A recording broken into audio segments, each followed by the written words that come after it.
नमस्कार दोस्तों, सीसैट बतकही में आप सभी विद्यार्थियों का स्वागत है। मेरे साथ गणित के जाने माने विशेषज्ञ और सीसैट को तब से पढ़ा रहे हैं जब से सीसैट को यूपीएससी ने सिविल सर्विसेज प्रारंभिक परीक्षा में इंट्रोड्यूस किया है, नीलेश सिंह। नीलेश सिंह एक ऐसा नाम है जिन्होंने सीसैट को एक दशक से अधिक सीसैट के विद्यार्थियों को प्रशिक्षण प्रदान किया है और उनकी गणित से संबंधित जो चिंताएं रही हैं उनको दूर किया है। सिविल सर्विसेज एप्टीट्यूड टेस्ट में या जो जो जीएस पेपर 2 प्रारंभिक परीक्षा में है, उसमें गणित को लेकर विद्यार्थियों के मन में बहुत सी आशंकाएं, बहुत से भय और बहुत सी दुश्चिंताएं होती हैं। इसके साथ ही उनके मन में अपनी तैयारी को लेकर कई प्रश्न होते हैं। तो मैं नीलेश सिंह के साथ मिलकर इस बात की चर्चा आप लोगों के सामने करूंगा कि इन चीजों को कैसे डील करें और 2025 के एग्जाम में आप कैसे अपनी तैयारी को बेहतरीन बनाते हुए सफलता हासिल करने की तरफ बढ़ें। नीलेश जी, आपका स्वागत है। और एक बार फिर हम लोग सीसैट के लिए एक लंबे समय के बाद फिर से बच्चों को एड्रेस करने जा रहे हैं। तो मेरा सबसे पहला आपसे सवाल ये है कि आखिर सीसैट और सीसैट में विशेष तौर पर गणित, मैथ्स जी, उसको सर कैसे देखते हैं आप? सबसे पहले तो सभी बच्चों का स्वागत है हमारे इस प्लेटफॉर्म पर, और एक इस जो जिसका कि सर ने नाम दिया है सीसैट बतकही, और मैं हूं आपके सामने नीलेश सिंह। तो आज हम लोग कोशिश सर जो है ये होगी कि स्टेप बाय स्टेप हम लोग सीसैट पर बात करें और बात का दायरा वो हो जो एक्चुअल में बच्चों के मन की बात हो। तो मैं आपको बताना चाहूँगा कि सीसैट को जब 2011 में पहली बार यूपीएससी ने लॉन्च किया, तो उसके पहले तक क्या था कि आपका प्रारंभिक परीक्षा में आपका एक जीएस आता था और एक आपका विषय आता था। तो बच्चों के पास सिर्फ जीएस होता था और 120 क्वेश्चन का आपका एक ऑप्शनल होता था और 150 नंबर का 150 क्वेश्चन का आपका जो है जीएस आता था। तो कोई भी मतलब नहीं था गणित का या रीजनिंग का या किसी और बात का, और जो भी सर सवाल आते थे 150 नंबर में, वो तब भी सर 15 से 20 क्वेश्चंस उसमें आते थे। लेकिन बच्चा उनको बिना किए या कर भी लिया तो अच्छा, नहीं किया सर तो भी अच्छा। लेकिन अचानक क्या हुआ कि 2011 का जब यूपीएससी का पेपर होने वाला था, तो जब उसका नोटिफिकेशन आता है यूपीएससी का, तो यूपीएससी ने कहा कि अब हम अपने सब्जेक्ट को बंद करेंगे और अब हम प्रारंभिक परीक्षा में अपना जीएस रखेंगे, और पेपर नंबर 2 में उसने शुरू करने की कोशिश की सिविल सर्विसेज एप्टीट्यूड टेस्ट। अब जब सीसैट सर पहली बार आया मार्केट में, मतलब 2011 की बात मैं कर रहा हूं, आज से करीब 14 साल पहले, तो जो बच्चे सर बिल्कुल अभ्यस्त हो गए थे इतिहास पढ़ने का, भूगोल पढ़ने का या जीएस पढ़ने का, उनके ऊपर अचानक एक खतरा मंडराया रीजनिंग पढ़ने का या फिर कंप्रहेंशन करने का या फिर मैथ करने का। अब ऐसे में सर जो बच्चे मैथ के बैकग्राउंड के बिल्कुल नहीं थे, उनके लिए ये सीसैट को क्वालिफाई करना एक बहुत ही बड़ी चुनौती मानी गई। और खासकर चुनौती ये जो है तब अच्छी हो गई कि जब इसमें ये कहा गया कि ये जब तक आप सीसैट में पास नहीं होंगे तब तक आपकी कोई भी कॉपी चेक नहीं होगी।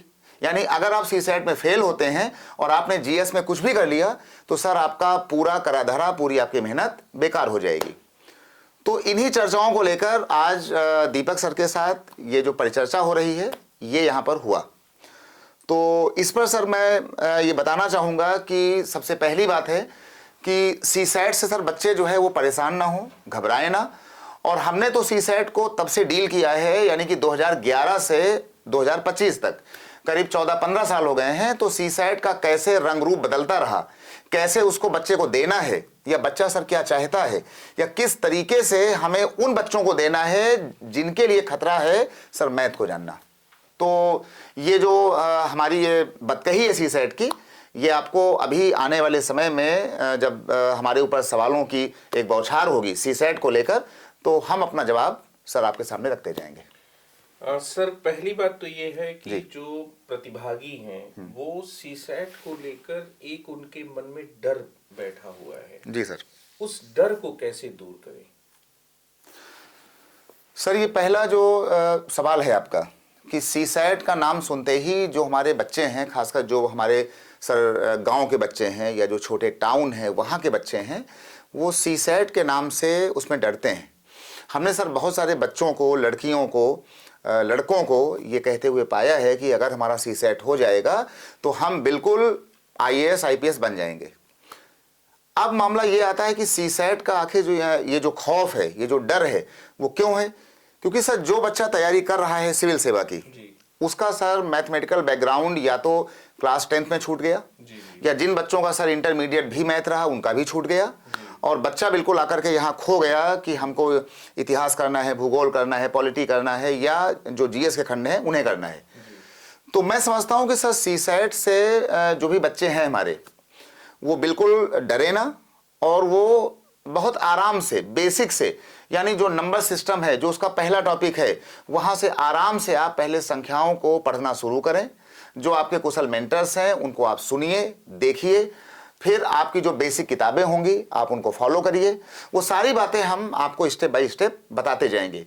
यानी हमारा ये मानना है कि अगर आपने सीसैट को अगर आपने सुन लिया 10 क्लास सर 15 क्लास, तो सर कोई भी बच्चा हो, कितना भी वो कमज़ोर है, उसके मन में ये हो जाएगा कि भैया अब हम सर सीसैट को कम से कम मतलब पास कर लेंगे।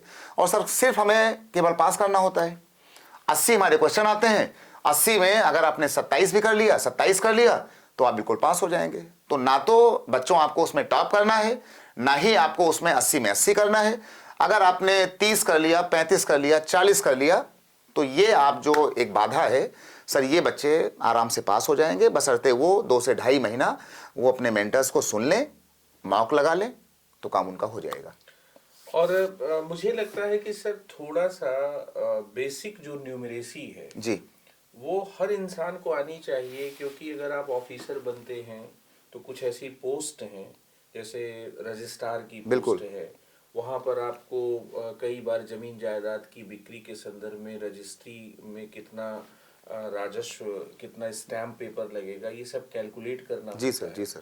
तो एक डरने के बजाय उसकी उपयोगिता को, उसकी व्यवहारिकता को भी समझने की जरूरत है। बिल्कुल सर। दूध भी घर में आता है तो महीने का कैलेंडर पर हिसाब कहीं ना कहीं जोड़ा जाता है। बिल्कुल। तो बच्चों के मन में कहीं ना कहीं जो परीक्षा का डर है, क्या उसका कारण ये है सर कि वो व्यवहार से उन चीजों को नहीं जोड़ पा रहे हैं कि इसकी व्यवहारिकता है, इसलिए इसको यूपीएससी ने लगाया है?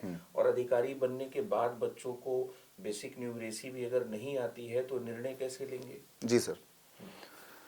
सर इस वाले मुद्दे पर हमारा सीधा मानना है कि सर वही बच्चा जो तैयारी कर रहा है यूपीएससी का, जब वो सर सब्जी लेता है दुकान में, और जब उसको सर आलू लेना होता है, धनिया लेना होता है, मिर्ची लेना होता है, तो सर वो पाई पाई का हिसाब करता है। बिल्कुल सर। 1 पाव आलू या 2 पाव, आधा किलो आलू, धनिया 2.5 रुपए की, 2.25 रुपए की।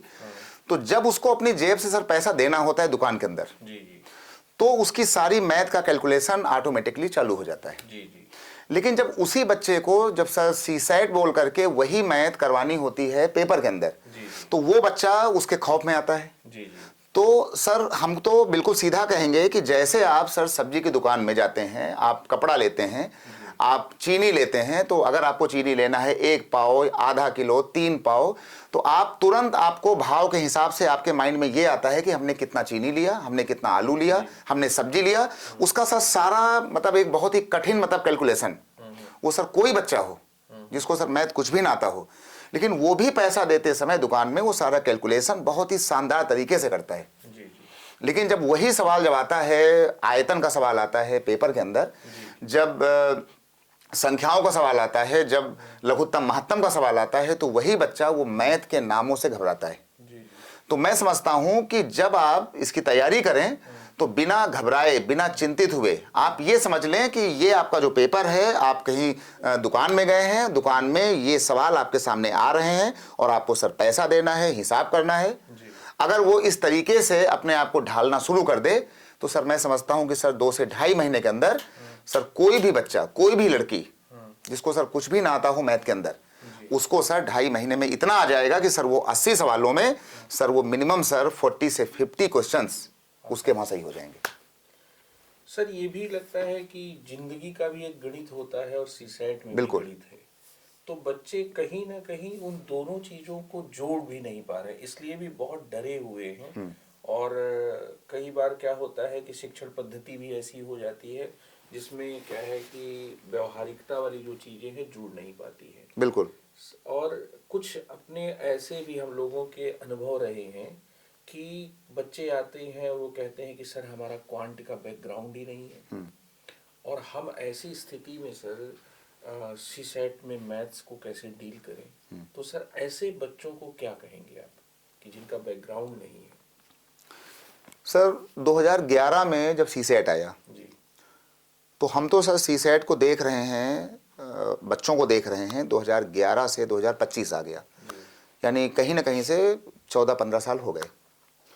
जब सर सीसेट आया जी तो सर बहुत सारे जो हमारे साथी मेंटर्स थे जी पूरे देश के, जी उन्होंने बच्चों के सामने ये चीज़ें रखनी शुरू करी कि देखिए ये जो पेपर है, इस पेपर में आपको सर मैथ करना है, जी रीजनिंग करना है। जी अब जो बच्चा मैथ जिसकी छूट गई है क्लास 10th में आकर के, जी और आज वो बच्चा हमारा 25 साल का है, उसकी मैथ छूट गई है सर 16 साल में, 14 साल में। जी जी क्योंकि सर एक बच्चा सर हाई स्कूल करता है सर अपने 14वें साल में, मोटा मोटा 14-15 साल मान लीजिए। जी वो बच्चा 10 साल के बाद जब आया है तो उसके सामने हमारे साथी जो मेंटर्स थे पूरे देश के, उन्होंने कोचिंगों में सर ऐसा माहौल भी दिया कि अब आपको भैया मैथ करना है, अब आपको पूरा लघुत्तम महत्तम करना है, आपको परसेंटेज करना है, आपको प्रॉफिट लॉस करना है, आपको समय कार्य दूरी करना है, आपको चाल समय ये सब करना है, मेंसुरेशन करना है।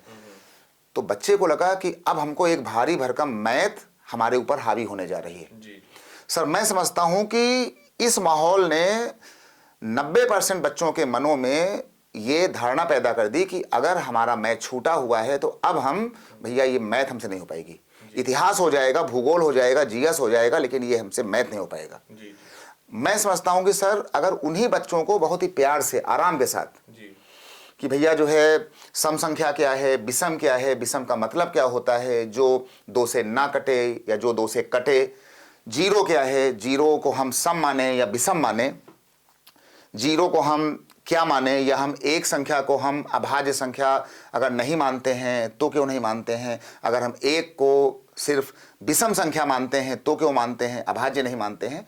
अगर एक मेंटर जी उनको सर बहुत ही प्यार से बिना मैथ का खौफ दिखाए, जी स्टेप बाय स्टेप उनको डेली की समस्याओं से दिखाता हुआ कि भैया ये आपकी मैथ है जिनका सामना आप सर रोज कर रहे हैं, अगर वो उनको प्यार से स्टेप बाय स्टेप बताता रहे। लेकिन सर फैकल्टी ने क्या किया, फैकल्टी ने कहा कि अगर आपको आज अगर परसेंटेज करना है तो आज आपके सामने ये 50 फार्मूले हैं, और टीचर ने उनको 50 फार्मूले का एक पूरा चार्ट दे दिया। जी बच्चा बेचारा हमारा एकदम ऊब गया कि उसको पहले वो 50 फार्मूले याद करना है। अब वो बच्चा जो है क्रय मूल्य हुआ, विक्रय मूल्य हुआ, लाभ हुआ, हानि हुआ, ये सारी कहानी वो बिल्कुल रात भर चलाता रहा। हम तो सर कहते हैं कि उसको बिना बहुत ज़्यादा फार्मूले में घुसाए, बिल्कुल आराम से आप उसको सवाल दीजिए कि तो भैया ये सवाल है, इसको यूपीएससी ने पूछा है, और देखिए इसको बिना मैथ के आए हम इसको किस तरीके से आराम से इसको हम लगा सकते हैं जिसको कुछ भी ना आता हो, और बिना कोई बहुत ज़्यादा उसको दबाव दिए स्टेप बाय स्टेप खाली समझा दिए। सर मैं समझता हूं कि जो बच्चा सर जिसको इतिहास आता है, भूगोल आता है, सर जीएस आता है, इको आता है, पॉलिटी आता है, सर वो बच्चे का माइंड इतना तेज होता है कि अगर उसको आराम से बताया जाए तो सर उसको दुनिया का कोई भी विषय, चाहे वो गणित हो, चाहे वो विज्ञान हो, चाहे वो रीजनिंग हो, सर उसको सब कुछ आ जाएगा। तो मेन मुद्दा है कि सर उसको प्यार से, आराम से उसको पहले 2 महीना आप बातें समझा दीजिए, फिर सर उसका मॉक टेस्ट लीजिए। मॉक टेस्ट में हो सकता है कि पहले 80 सवालों में उसके सवाल 20 सही हों, 25 सही हों, 10 सही हों, लेकिन सर 50 मॉक करने के बाद, 25 मॉक करने के बाद सर वो बच्चा 80 में मिनिमम, ये सर हमारा वादा है, दावा हमारा ये, सर वो मिनिमम 50 क्वेश्चन के ऊपर जाएगा। ये माहौल मैंने 2011 से 2025 तक हमने लगातार देखा है। जी सर। सर एक तो है कि कुछ बच्चों के साथ ये समस्या है कि गणित उन्होंने लंबे समय से पढ़ा नहीं है, छूटी पड़ी है। है। हाँ दूसरी तरह के विद्यार्थी वे हैं जिनका गणित का बैकग्राउंड नहीं है। एक तीसरे प्रकार के विद्यार्थी हैं जिनका ये कहना होता है कि सर मुझे गणित पहले भी नहीं आती थी जी। और ऐसी स्थिति में क्या मैं गणित को सीसैट में सॉल्व कर पाऊंगा? ऐसे विद्यार्थियों को आप क्या कहेंगे सर? सर देखिए सर, गणित को लेकर जी जहाँ तक हमारा मानना है, जहाँ तक सर हमारा मानना है गणित को लेकर, जी कि बहुत से बच्चे हैं कि जिनका मैथ में सर 12th है, जी बीएससी है, जी तो उनका टच सर कम से कम 21-22 साल तक है। जी जी कुछ बच्चे ऐसे हैं कि जिनका सर 10th के बाद मैथ छूट गया। जी कुछ बच्चे ऐसे भी हैं सर, अधिकतर जो बच्चे हैं वो बच्चे वो वाले हैं जो बच्चे गांव के हैं कि जिनका मैथ हाई स्कूल से छूटा, जी लेकिन उनकी जो मैथ की कमजोरी थी वो क्लास 4th या 5th से ही शुरू हो गई थी। जी और वो बच्चा क्लास 6 में आया, 7th में आया तो बहुत ही बोझिल मन से उसने मैथ को यदा कदा करके खाली पास किया। 10th में आते आते उसने यदा कदा करके जैसे भी रहा उसने बोझा मान करके उसको पास किया। अब वो बच्चा आया है हमारे पास यूपीएससी को क्रैक करने। जी अब सर ऐसे बच्चे को मैं समझता हूं कि जिस बच्चे का सर मैथ का एक भार हो गया था क्लास 6 में, जी अगर हमने उससे कहा कि आपको आयतन के कल ये 50 फार्मूले हैं, ये आपको याद करके आना है, जी तो सर ये वही फार्मूले थे जहां से बच्चा घबरा गया था क्लास 6 में। जी जी तो टीचर को भी सर चाहिए कि वो बच्चे को एक साथ बहुत सारी बातें उसके ऊपर ला देना, जी जी उसको आराम से पहले उसको ये सिखाए कि आखिर आयतन अगर सवाल ने बोला तो आयतन क्या है, क्षेत्रफल क्या है, अगर हम परसेंटेज में गए तो प्रतिशत क्या है। तो प्रतिशत में हम उसको सीधे ये ना बताएं कि प्रॉफिट परसेंट बराबर प्रॉफिट या लॉस अपॉन सीपी यानी कि क्रय मूल्य इंटू 100। यही सर है बच्चे की मेन उसकी कमी। हम सर बच्चे को ये बताएं कि हम भैया कोई जीन्स पैंट लेने गए और मान लीजिए जीन्स पैंट में उसका दाम लिखा हुआ है 2000 रुपया और उसके बगल में लिखा हुआ है कि इसमें 10% का आज छूट आ गई है। तो बच्चे को आप ये बताइए कि भाई 2000 रुपया है, 2000 रुपये में अगर आपका 10% अगर आज छूट हो रही है तो 2000 का 10% आखिर ये हुआ क्या, बिना किसी फार्मूले के। तो हमने कहा भाई ठीक है 2000 रुपया है, आपने इसको 10 से मल्टीप्लाई किया, अब जहां पर ये परसेंट आएगा आप उसको 100 से भाग आपने कर दिया, 0 आपने काट लिया। इसका मतलब हुआ कि 2000 में 10% वो आपका 200 रुपया हो गया। अब जो जीन्स पैंट सर 2000 रुपए की थी उसमें 200 रुपया ये सर हर बच्चे को आ जाएगा, उसको आपने काटा, यानी अब आपको सर पेमेंट करना है 1800 रुपए का। अब इतना बताने में ना तो सर हमने बच्चे को कोई फार्मूला बताया डिस्काउंट का, ना सक्सेसिव डिस्काउंट का, ना क्रमिक छूट का, ना बहुत ज्यादा प्रॉफिट या लॉस का फार्मूला। और अब सर कोई बच्चा हो जिसे सिर्फ सर पहाड़ा आता है, टेबल आता है, और मैं समझता हूं कि सर जो बच्चा सर तैयारी करने आया हुआ है सिविल की, उसको सर कम से कम गिनती आता होगा, पहाड़ा आता होगा, टेबल उसको आता होगा, उसको काटना आता होगा।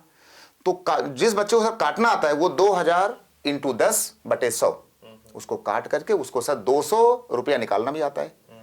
अब 2000 में 200 काट करके 1800 रुपए का पेमेंट दुकान में उसको देना है। तो सर इस तरीके से उसको पहले 2 से 2.5 महीना बहुत ही बेसिक प्रारूप को देते हुए, बिना फार्मूले के, बिना बहुत ज्यादा ट्रिक्स को बताए, उसको हम ट्रिक्स बताएंगे लेकिन वो बताएंगे जिस समय उसको गणित से लगाव हो जाएगा, प्यार हो जाएगा। टीचर ने क्या किया कि पहले ही दिन से सर 50 ट्रिक्स कि ये फार्मूला आएगा, ये सवाल आएगा तो a+b ab/100। अब बच्चे के मन में फिर आ गया कि हमको इस सवाल में लगाना है a+b ab/100। अब वो बच्चा वही ऐसे हजारों फार्मूले लिए वो घूम रहा है मई जून तक की परीक्षा तक। पेपर खुला, बच्चे के सारे फार्मूले माइंड में मिक्स हो गए। लेकिन अगर बच्चे को ये बताया गया कि नहीं भैया ये जीन्स पैंट था, ये आपकी शर्ट थी, ये आपकी घड़ी थी, ये 5000 की थी, इसमें 10% या 20% की छूट आई है, तो आप इसको 5000 इंटू 10 करके 0 काट के बिना किसी फार्मूले के अगर आपने कर लिया, सर मैं पूरे दावे से कहता हूं कि सर कोई भी बच्चा हो जिसको मैथ का फोबिया होगा, सर वो बच्चा भी हर हाल में सर 80 में 50 क्वेश्चन वो सर यहाँ पे क्वालिफाई करेगा करके।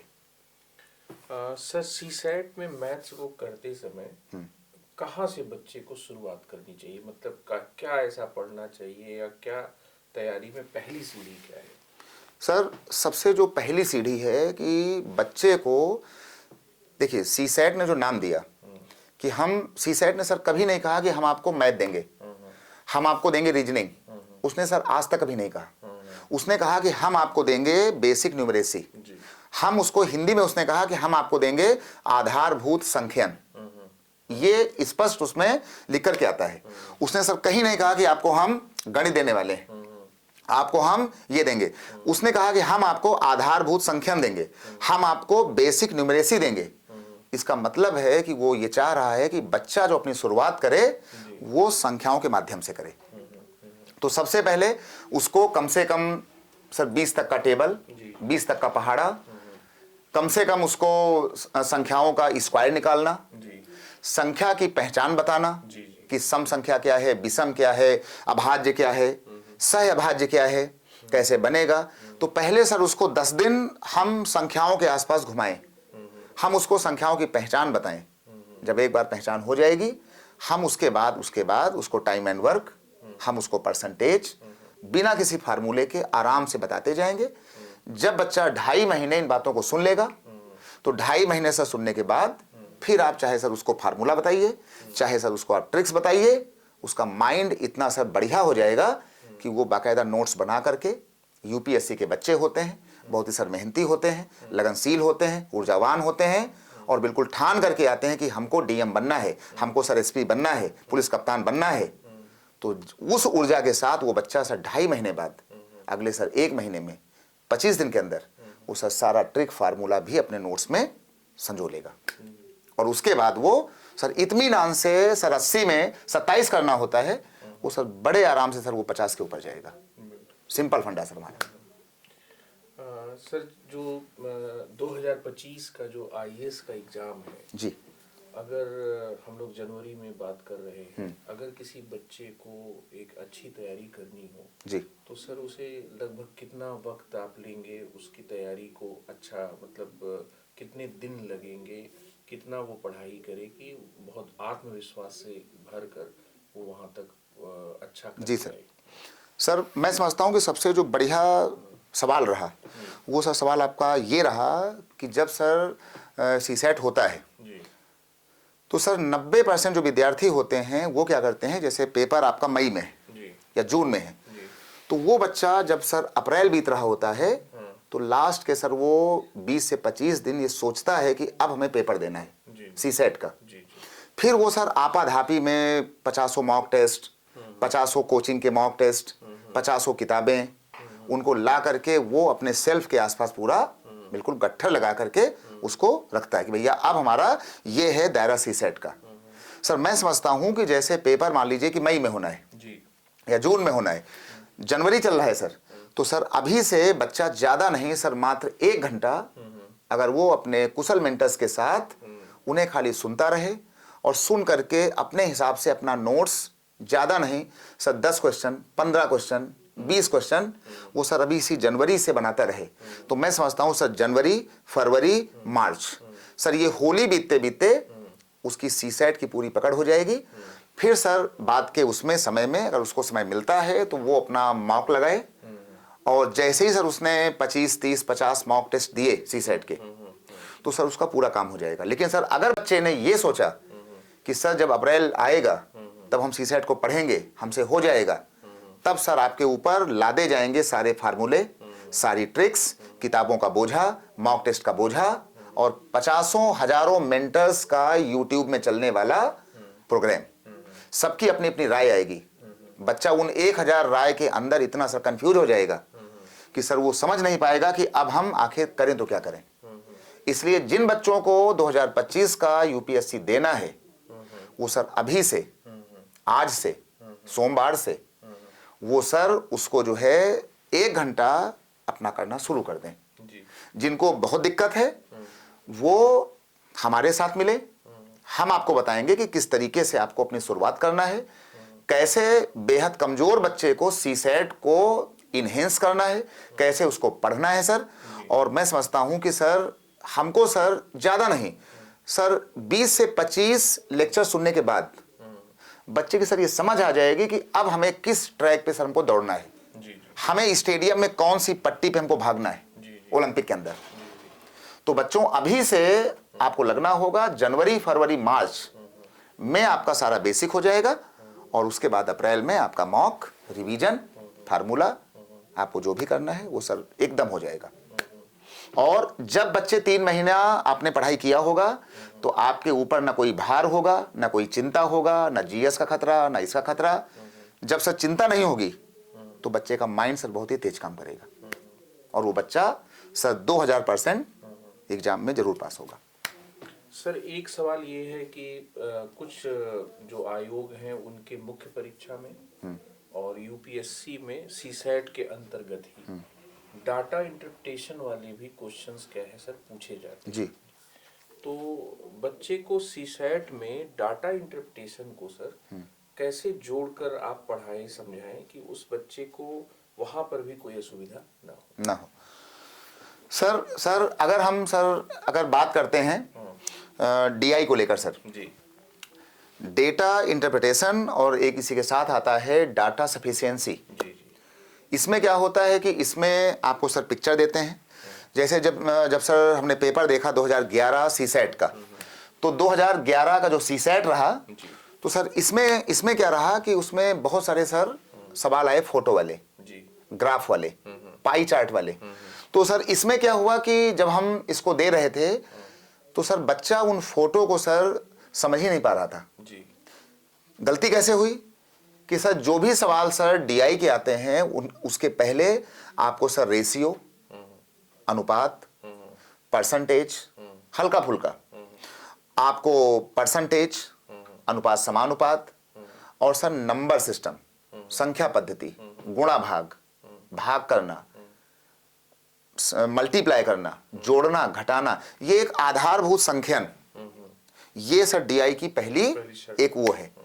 जब बच्चे को इतना आएगा तब वो जो हमारा बच्चा है, ये बच्चा हमारा जो है वो क्या करेगा कि उसको जब वो पिक्चर दिखाई जाएगी कि जैसे हम सर अगर बात करें कि भाई मान लीजिए कि कोई सवाल आ गया हमारा पाई चार्ट का, तो पाई चार्ट में जो भी आएगा कि ये सर हमारा खर्चा हुआ है दूध के ऊपर, ये हमारा खर्चा हुआ है सर खाने पीने के ऊपर, ये हमारा खर्चा है ट्रांसपोर्ट के ऊपर, तो सर वो सारे डेटा दिए रहेंगे 20%, 30%। तो जब बच्चा पहले से ही कैलकुलेशन को जानता होगा बेसिक में, तो वो उस पिक्चर से अपने आप को सर जोड़ेगा। जब जोड़ेगा उसको पढ़ेगा और जब उसको मेंटर चीज़ों को बताएगा कि हाँ भैया अगर पाई चार्ट आया हुआ है तो पूरा गोला आपका 360 का होता है, तो डिग्री में आपका हो जाएगा 360 डिग्री का, लेकिन परसेंटेज में पूरा गोला माना जाएगा। देखिए पूरा जो सिस्टम होता है वो माना जाता है हमेशा 100% का। हम चाहे सर अपनी घड़ी ले लें, हम चाहे अपना पूरा पाई चार्ट ले लें, वो पूरा सर माना जाता है 100% का गोला। तो उसके लिए पहला है कि आपको सर मैथ आती हो हल्की फुल्की और बाद में पिक्चर देखने की कला आती हो, और वो आएगा आपके अभ्यास करने के बाद, अपने मेंटर को सुनने के बाद। 50 चित्रों को देखने के बाद सर डीआई का पूरा सिस्टम उसके मन में आ जाएगा। लेकिन अगर सर हम बात करें स्टेट के अंदर की, जैसे हम बात करें सर बीपीएससी के अंदर की, तो सर वहाँ क्या है कि वहाँ डीआई के साथ साथ वहाँ सर उसमें जोड़ते हैं सर स्टैट्स, सांख्यिकी। सांख्यिकी में क्या होता है कि सर वहाँ माध्य, माध्यिका, बहुलक, थोड़ा डेटा वहाँ पर और अच्छा हो जाता है। लेकिन उसकी पहली प्राथमिकता है कि हमें डीआई का संख्यान सीखना होगा। कुल मिलाकर जो सारा नहीं रहे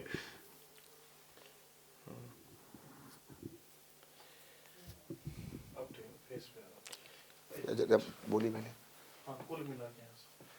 कुल मिलाकर जो जिंदगी का जो गणित है सर, जी सर, उसमें एक तैयारी का भी गणित है और तैयारी के गणित में सीसैट का गणित है।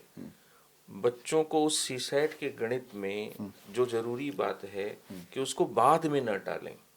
आप यही सर हमारे नीलेश सिंह सर का निष्कर्ष ये है कि उसको बाद में न टालें। बिल्कुल जिंदगी के गणित में तैयारी का गणित और उसका जो सीसैट का गणित है वो आपसे ये एक्सपेक्ट करता है कि आप उसको अभ्यास करके, आप उसको प्रयास करके अभी से शुरू कर दें, अभी से शुरू कर दें।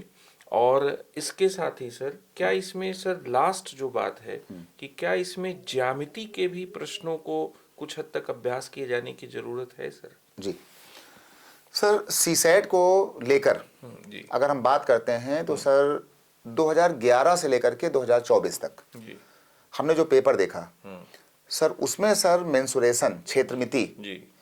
का सर कम से कम 1 या 2 क्वेश्चन सर वो हमेशा पूछा गया। अच्छा अच्छा। चाहे वो फिगर के माध्यम से, जी चाहे वो भाषा के माध्यम से। जी तो बच्चे को चाहिए कि जैसे हमें सर क्षेत्रमिति और सर ज्यामिति का हमें सर अगर ज़्यादा ज्ञान ना हो तो इतना ज्ञान पक्का होना चाहिए कि सर ट्रायंगल क्या होता है, त्रिभुज क्या होता है, चतुर्भुज क्या होता है, आयत क्या है, जी। वर्ग क्या है। और ये सर वो बात है जो सर बच्चे को सिखाया जाता है सर क्लास 4th में 5th में जी। कि आयत क्या है, वर्ग क्या है, रेक्टेंगल क्या है, त्रिकोण क्या है। त्रिकोण में तीनों कोणों का योगफल 180 डिग्री होता है। जी तो ये सर कुछ छोटी मोटी जो बातें हैं, ये मैं बच्चों को सलाह दूंगा कि जितने भी टॉपिक हैं जी वो सर आपको सर सीखना चाहिए। और इसके लिए आप अभी से, मतलब कि अभी जनवरी से लेकर जी। मार्च में अगर आपने अपने मेंटर को सुन लिया, जैसे अगर आपने हमें सुना, तो ये सर मैं बच्चों से वादा करता हूं कि सर होली बीतते बीतते जी हमारे सर सभी बच्चों को सर इतना आ जाएगा कि चाहे सर वो क्षेत्रमिति हो, चाहे सर वो आयतन हो, चाहे सर वो ज्यामिति हो, चाहे सर वो स्टैट्स हो, या फिर डीआई हो, या फिर नंबर हो, या फिर सर परसेंटेज हो, या फिर टाइम एंड वर्क हो। जी सर उसको पूरा कवरेज उसके मन में होगा। और बच्चा के पास जब वो सारे विषय होंगे, सारे टॉपिक होंगे, तब बच्चा हमारा भाषा को पढ़ करके उस भाषा से सर खेलेगा। जी तो हमारा सर मेन मोटो है कि बच्चा हमारा भाषा को समझे और बच्चा पेपर में खेलना सीखे। जी जी क्योंकि जो भी सर सवाल यूपीएससी में आएंगे वो सर 90% क्वेश्चन बिल्कुल आते हैं अलग टाइप के। जी और वो सर बच्चा रट्टा मार करके वो कभी भी उसको सर पास नहीं करेगा। जी जी मेन है कि भाषा को पढ़ के, फोटो को पढ़ करके सर बच्चे को समझना होगा। जी जैसे कि सर डीआई का सवाल 2024 में भी नहीं आया, 23 में भी नहीं था, लेकिन 2011, 12, 13 में इस दौर में खूब चला, लेकिन वो आएगा। तो अभी जो हमारा सर प्रोसेस है कि हम बच्चे को जितना सिलेबस है हम उसको पूरा बता देंगे। जी ये होने में सर 2.5 से 3 महीना जी का समय लगता है जी जी बच्चे को ट्रेन करने में। फिर हमारा बच्चा उस भाषा से जब खेलेगा तो सर कोई सवाल आएगा, वो बच्चा का एक जो सेल्फ उसका माइंड होगा, वो अपने इनर सोल से वो सवालों को पढ़ेगा, समझेगा, और परीक्षा हॉल के अंदर उसकी सर बुद्धि वहां पे पूरी फुल काम करेगी। जी जी। ये सर हमारा मानना है। ठीक है सर। तो इन्हीं शब्दों के साथ सीसैट बतकही को सर यहीं पर विराम देते हैं। और मुझे पूरा विश्वास है कि बच्चों को इस सेशन से काफ़ी लाभ प्राप्त होगा और वो अपनी दिशा को, अपनी ऊर्जा को, अपनी अभिप्रेरणा को लगा सकेंगे और सीसैट में एक पुख्ता रणनीति के साथ अपनी तैयारी को प्रारंभ कर सकेंगे। बहुत बहुत धन्यवाद सर हम अपनी 2 लाइनों के साथ अपनी बात को विराम देंगे जी जी कि सर मुख्य होता है कि सर साहस के साथ आपको चलना है। और 2 लाइनों के साथ ये जो डेडिकेटेड हैं बच्चों के लिए कि लोहा जितना तपता है उतनी ही ताकत भरता है, सोने को जितनी आग लगे वो उतना प्रखर निखरता है, नदियों सा आदर पाना है तो पर्वत छोड़ निकलना होगा, और हम आदम की संतानें क्यों सोचे राह सरल होगी, हर संकट का हल होगा, हर संकट का हल होगा, हर मुश्किल का हल होगा, वो आज नहीं तो कल होगा, वो आज नहीं तो कल होगा। बस इन्हीं शब्दों के साथ दीपक सर और हम दोनों लोग आपसे विदा लेते हैं। बहुत बहुत बहुत धन्यवाद। अब भाई इसमें जो काट पीट करना हो तो अपना कर लेना।